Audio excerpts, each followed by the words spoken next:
We're starting a new series called Gospel Shorts, little snippets of stories about Jesus.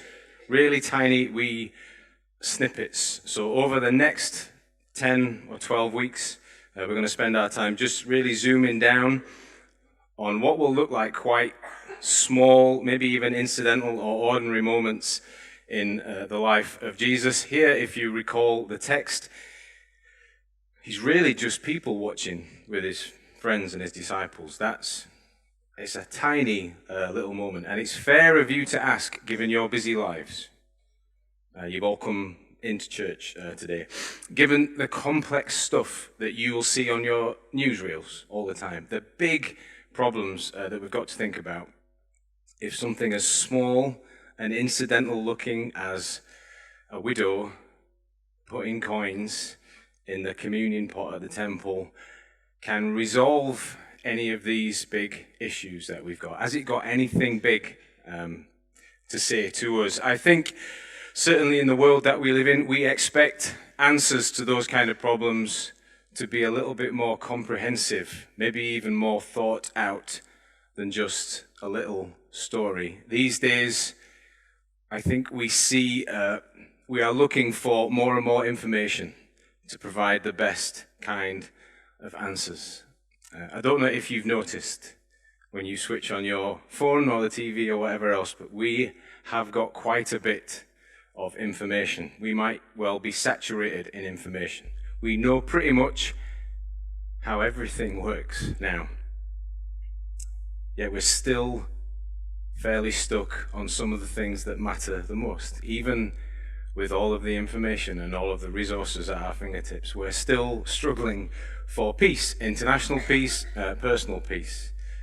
We're still, as a species, I would say, trying to find our place. Individually, we're often trying to find our place and purpose in the world. We're still searching for inner contentment. There are millions of books about that kind of a search. With all of the information that we have, we've still not made any progress on that. This idea of us getting on as a species, social cohesion, living together in peace, is still a struggle. We are drowning, perhaps, in information. Maybe it's not an exaggeration to say, but are still starved of meaning.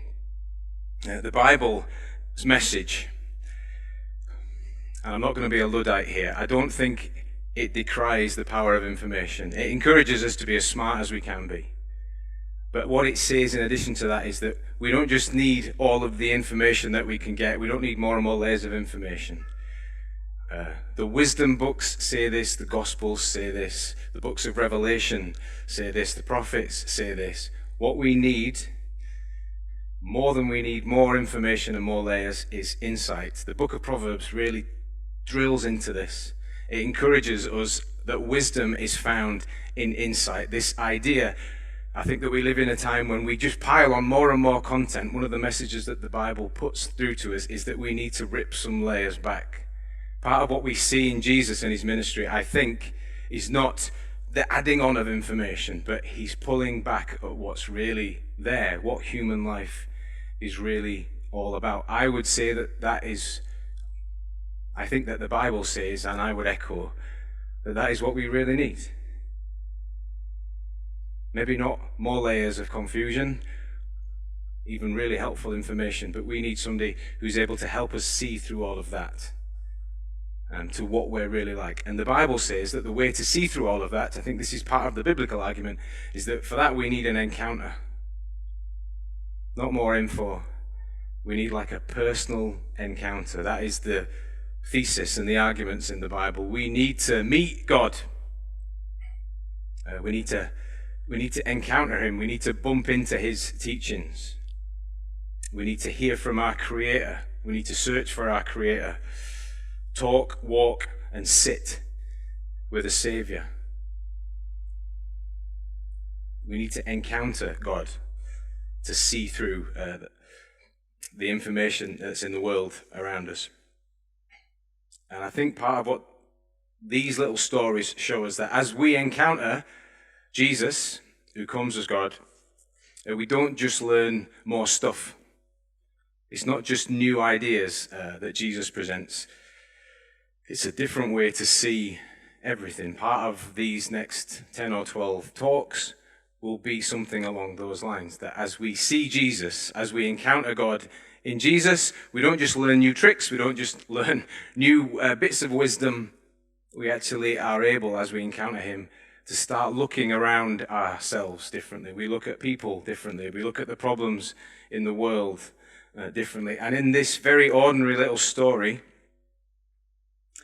Jesus just people watches, one of my favorite pastimes. He just people watches, the kind of thing that we do every day, really. And his few words, the few observations he will make about the religious leaders and this widow, will strip back some of the things that can clutter our minds and tell us what's really going on with people. So just scan through verse 38 and 38 to 40 with me.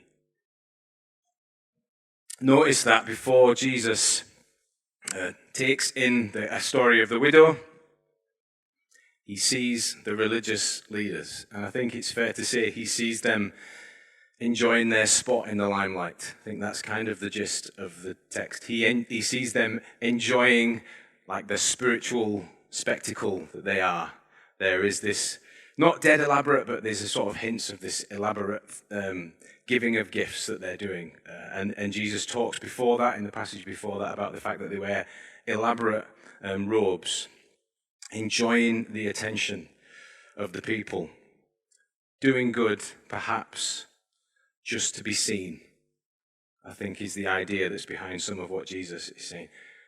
We don't like that, do we? When we see people doing good just to be seen.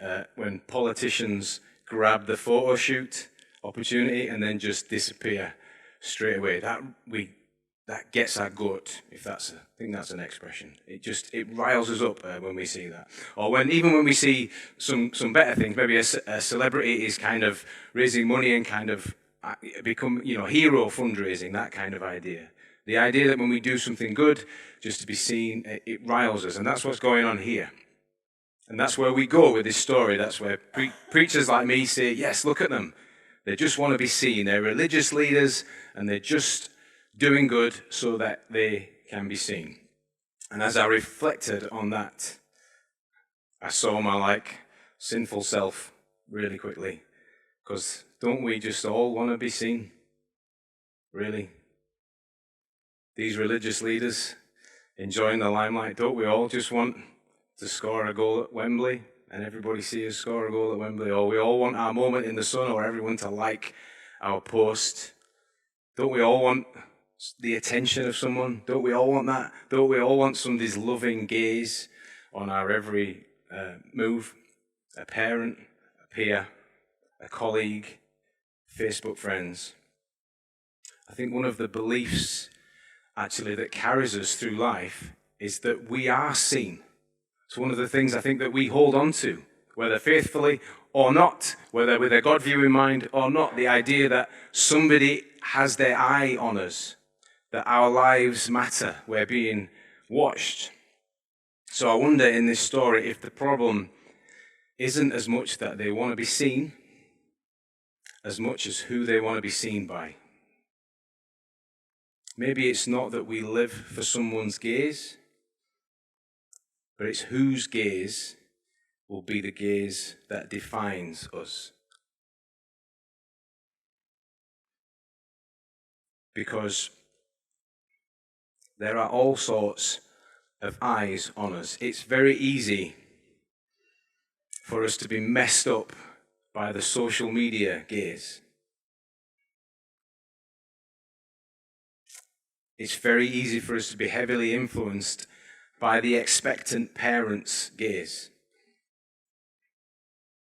It's very easy for us to be influenced by the gaze of shallow friends. We can even be heavily influenced by the gaze of a perfect stranger.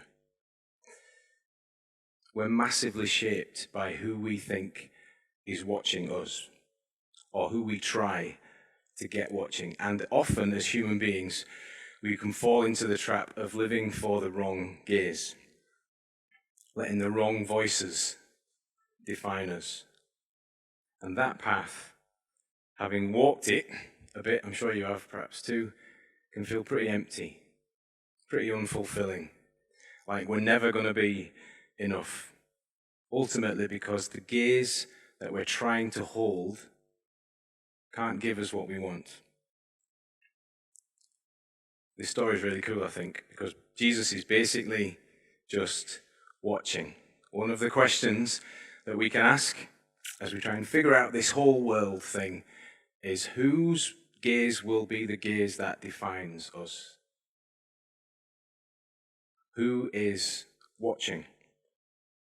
What if there was a gaze on our lives that had zero interest in our performance, zero interest in how cool we were, zero interest in what we could bring to them? What if there was a gaze that was like that? A gaze that saw you not for what you can give to them, just for who you are. I think the text invites us to think about what it would be like to have the gaze of the one we see Jesus looking on in this situation, who made you, the Creator. What if you were to know that the gaze of the Creator God was on you, without him needing you to perform, be something that you're not, just to know that his eyes are on you and you're loved. Here's the news, I think. His gaze is the one that defines you. His gaze is the one that defines who you are, not the crowd, not the critic, not the culture. We all want eyes on us, but whose gaze? 2026 will be the defining eyes that are on us. Second thing that I think we see in the text, Jesus sees in this, as he observes these temple offerings, what people use to ground themselves and secure themselves. And he sees what we use, what we really use to ground and secure ourselves. Look at chapter 12, verse 41. He sat down opposite the place where the offerings were put, and he watched. Now, it's a really simple, skip past it sentence, but it sets for us, I think, a really good picture of what's going on. Jesus rocks up and he sits down and he doesn't cut in.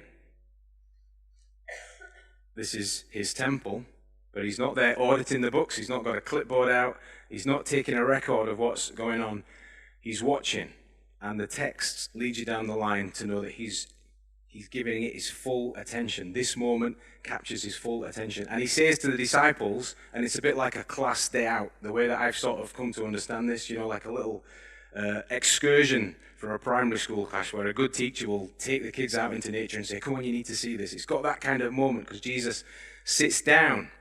And when Jesus sits down, his disciples know that he's going to teach them something. They're going to learn something. And it's got that vibe about it, this moment. Jesus gathers the group and he says, we need to watch this moment. Jesus is watching on. And what does he see and what doesn't he see? What's described? He doesn't see how much they give. He doesn't see that. He's not looking to count how much is given. He's looking at where they give from. He's looking at how they give.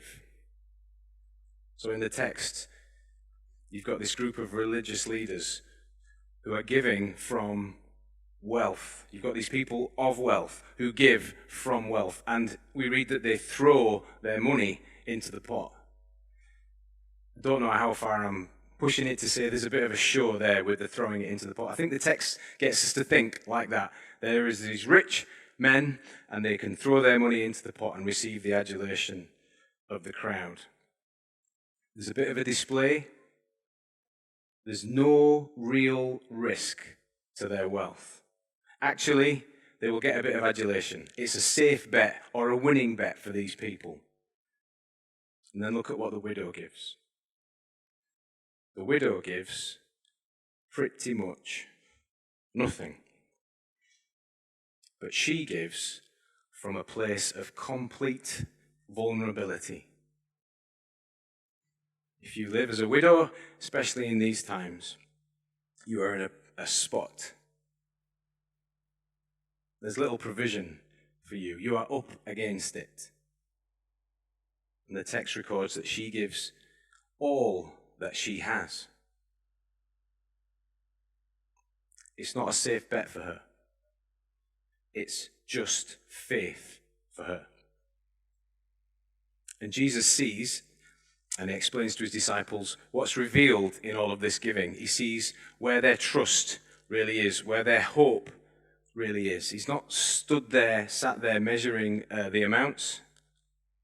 He's discerning what it is that people are invested in to hold their lives up when things get tough. And you can see what that is in the text. Money, control, reputation, the same stuff that grabs us, that we would look for to support us in times of difficulty. Money, control, reputation, popularity, approval, success. He's discerning what these people are using to prop their lives up. If you happen to be sat with the disciples and Jesus here and had that encounter, or if now by faith you encounter him, my guess is, my take would be, for what it's worth, that he wouldn't condemn you for having those things. He wouldn't condemn you for having money, control, reputation, popularity, approval, or success. He wouldn't beat you up for having those things. But if his gaze was on you, it would mean that you would see exactly what it is that you really trust in life. If his gaze was on you, you would see exactly what it really was that you lean into when things are tough. And it might well be that could be something as shallow as just popularity or just money. Sometimes great faith is moving mountains. Sometimes great faith is an astounding act of kindness that would blow everybody away. But other times, great faith is just realizing how tightly you have gripped something that is not that secure, actually, like popularity or money, and been able to let go your grip. Sometimes great faith looks like that, even when nobody can see you. So what do you do when life is most uncertain or tricky?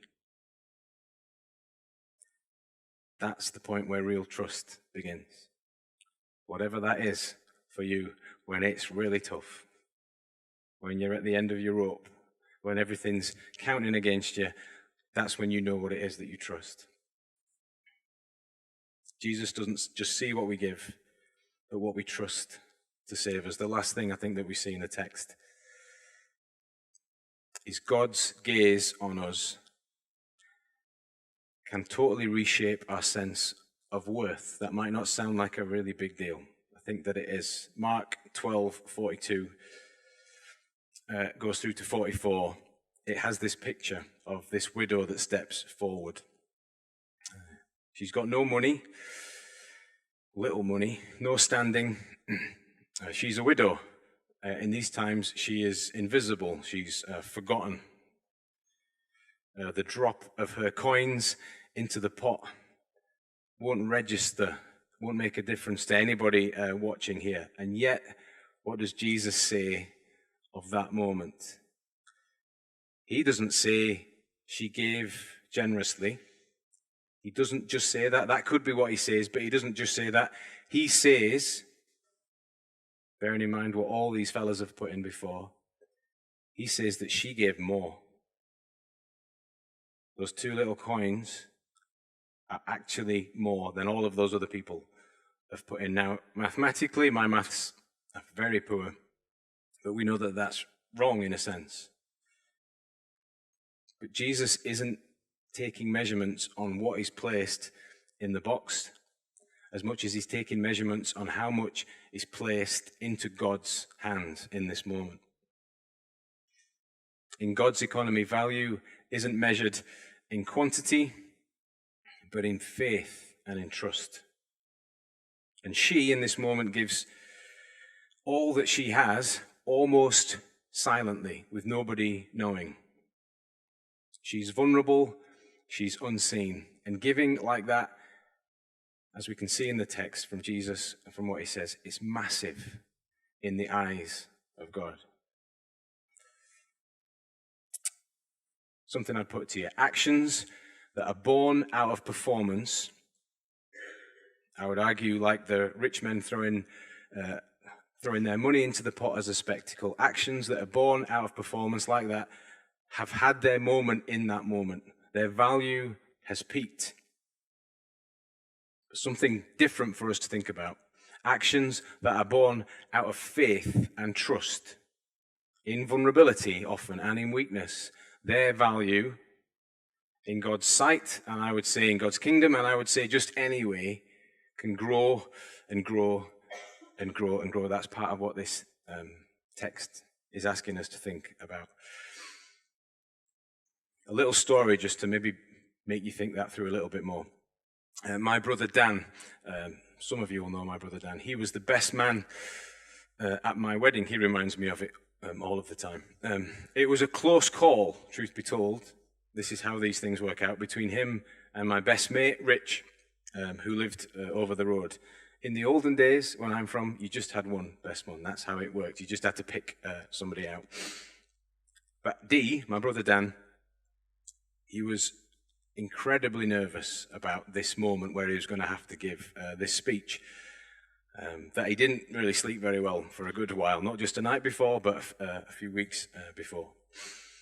As it happened, I watched this video of my wedding back with my mum just last week. Quite an odd thing to do over the Christmas period, but it was what I did. And as these faces started popping up on the screen, my mum filled in some information that I had no idea about. My wedding was 24 years ago. And she reminded me, or she told me, that my best mate, Rich, who wasn't the best man, saw that my brother was really nervous and prepared a speech just in case. He'd written one down. Rich was a funny guy, didn't mind a bit of the limelight. He was prepped, he was ready, he was able to go. I had no idea any of this had ever happened. But when my brother Dan managed to stand up, get on with the speech, Rich just put the speech in his pocket, never told anyone, let D have his moment in the limelight, let me think that there was nothing going on or to worry about. And I had no idea about that. And my mum casually threw it in 24 years later. She said, oh yeah, Rich, bless him, he wrote a speech out, he was all ready to go. He was all ready to do all of those things. It was the tiniest little thing. Tiny little thing. I had no idea about it. Nobody at the wedding would have had any idea about it. And yet, that tiny little thing, him making himself vulnerable, him acting and giving away of himself in that way, every time I think about it, like, the most I would ever get with my best mate Rich would just be like to nudge him on the shoulder. That's as affectionate as I get. Him the same with me. We might do the odd kind thing, but we'd never say anything like giving, like, oh, you know, I love you, I think you're doing great, or you've done really good things. Nothing like that. And yet when every time I look back and think at this event, I think, man, it just sort of grows and grows. My opinion of him grows and grows. The act of kindness grows and grows. And it was a tiny, unseen thing. I think it's fair to say that actions born out of performance, when we're looking for the respect of the crowd, they might be really good, but their value peaks. But actions born of quiet love and faithfulness can grow and grow and grow and grow. It's quite a best man thing to do, I think. To not get asked to be the best man and yet still be a best man. When Jesus looks at this widow, he doesn't see like us. He can see not just the apparent vulnerability, he knows the whole backstory of this widow. He sees all her years of heartache. He sees the extent of her vulnerability. He knows the reality of her poverty. And when he sees her give like every blessing in life was afforded to her, and she's able to give everything away so quietly that nobody would ever know, he says, what's added to God's kingdom is more than all of these many, many gifts put together. Here's, I think, the message. Value and worth change. Not just a sense of a change, value and worth change in the eyes of God when God's gaze is on us. When we know that God's gaze is on us, we can live inside of that. What's the takeaway from a story like this? This heroic widow. What do? Go and withdraw all of our money out of our savings accounts, find a good charity, give it to them, don't tell your husband or your wife. Maybe. I don't think in this text that Jesus is saying you need to copy her. But I do think he's saying you need to clock her. You need to recognize what this is. She's a picture, I think. She's a pointer. You need to recognize the value of a great giver. You need to be able to clock that and see what that is. You need to be able to recognize somebody who would make themselves completely vulnerable and quietly, without a word, give all of themselves, his body, his blood, his last breath. Giving up all that, not so that people will perform for him. This is the gift that Jesus brings to us. Giving up all that, not so people will perform, so that he sees them, but will be able to stop performing and live inside of that trust, really trusting, acting in ways that might well be completely overlooked by everybody today, but will last an eternity because he sees. A few questions just to leave with you before the band come up and sing as our last song. I think it's really worth thinking about the whose gaze is shaping my life question. Who is it who's looking at us will shape us to be a different kind of a person, for good or for ill? Would our lives be changed if we really believed that God's gaze? I always think of the parable of the lost son at the end of the story. The parable of the lost son, this kid who runs away, takes all of his inheritance and just runs away. This is the story Jesus tells. And the father comes out, we read, and he's got his arms stretched out and he's constantly looking for that son.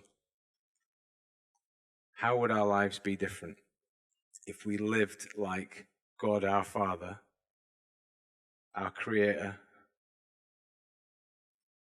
had his eye on us, not in a judgmental way, not for us to perform, just so that we know that he loves us? If you're a bit lost with all that, if that's like, I'm not really sure what to make of all that, consider this. God, I think so that the Bible says, does not bombard us with more information. He doesn't overload us with more information. He sends his son for an encounter. That's how we will find our way through this maze of information.